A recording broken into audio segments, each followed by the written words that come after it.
네, 현장에서 붙잡힌 용의자는 한때 트럼프 지지자였다고 하는데 더는 이런 일이 없어야겠습니다. 자, 그럼 이번 추석 이후에 미국 대선이 우리 경제에 미칠 영향은 무엇인지 이정환 한양대 경제금융학과 교수 모시고 짚어보도록 하겠습니다. 교수님 모셔 주십시오. 안녕하십니까. 자, 트럼프 대 암살 시도가 이번이 두 번째인데 경제적으로 저희가 한번 풀어볼 텐데 지난 1차 피습 때 보면은 비트코인 가격이 한 3% 정도 급등을 한 바에 있어서 좀 시장이 좀 민감하게 반응했는데 이번엔 좀 어땠습니까? 사실 이제 트럼프 대통령이 이제 전 대통령이 이제 네. 대통령이 된다라 그러면 친코인, 코인을 많이 경제에 쓰겠다라는 의식을 표방했기 때문에 네. 비트코인이 어떻게 보면 트럼프의 경제 상황, 트럼프의 당선 확률을 나타내주는 가장 강력한 지표라고 이야기도 하기도 그렇군요. 합니다. 그렇기 때문에 지금 보면은 사실 당일날, 그러니까 이게 사건과 당일날은 오히려 트럼프의 어떤 코인이라고 했으면 비트코인이 좀 떨어졌거든요.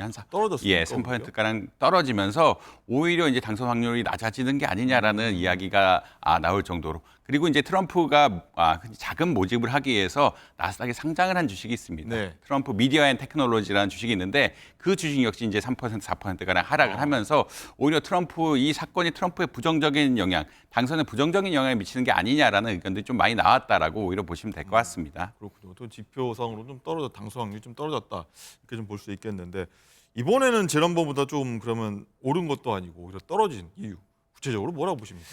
사실 지난번에는 뭐 이게 정치학자가 아니기 때문에 조금 뭐 제 해석이 뭐 100% 맞다틀리다는 말씀이 예. 좀 곤란하긴 하지만 지난번에는 트럼프와 바이든의 어떤 경쟁이었고 바이든 현 대통령과 트럼프 전 대통령의 경쟁이 붙으면서 결국은 바이든이 어떻게 보면 노령화되면서 취약한 부분들을 트럼프가 그 흔히 말하는 이런 암살 위기를 겪으면서 강인한 모습을 보여줬기 때문에 오히려 흔히 말하는 승리의 가능성이 높였다라고 보고 있고요.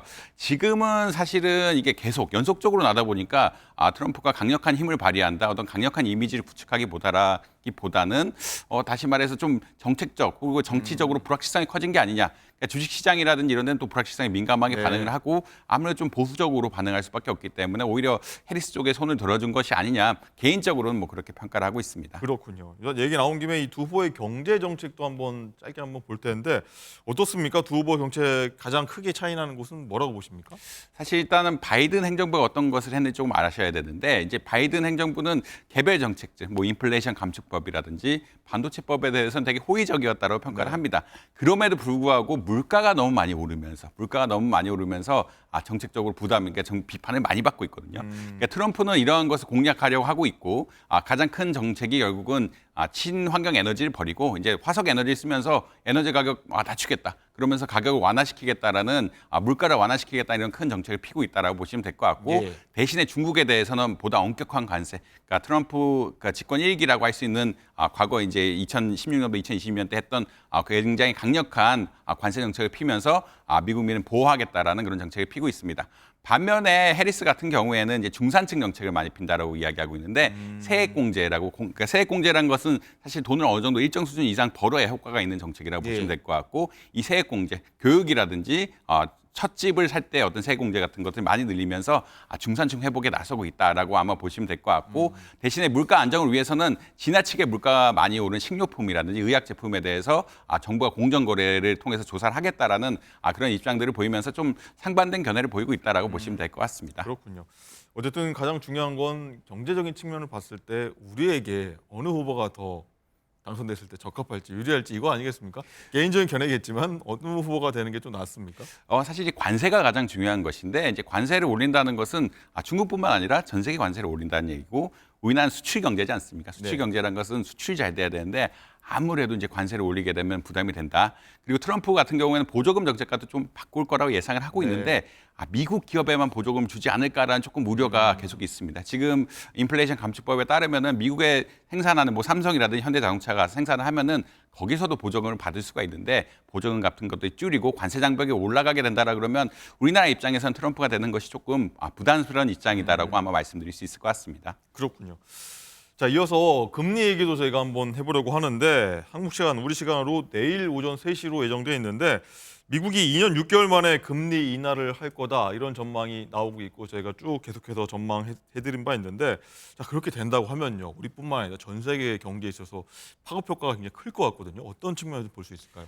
사실 이제 관심사는 0.25%포인트를 내리느냐, 퍼센트포인트를 내리냐, 흔히 말하는 B컷이 있느냐 없느냐가 굉장히 관심사라고 보시면 될 것 같습니다. 사실 전주만 하더라도 연준에서 흔히 말하는 금리를 체계적으로 내리겠다라고 이야기했거든요. 체계적으로 내리겠다는 건 천천히 0.25 정도.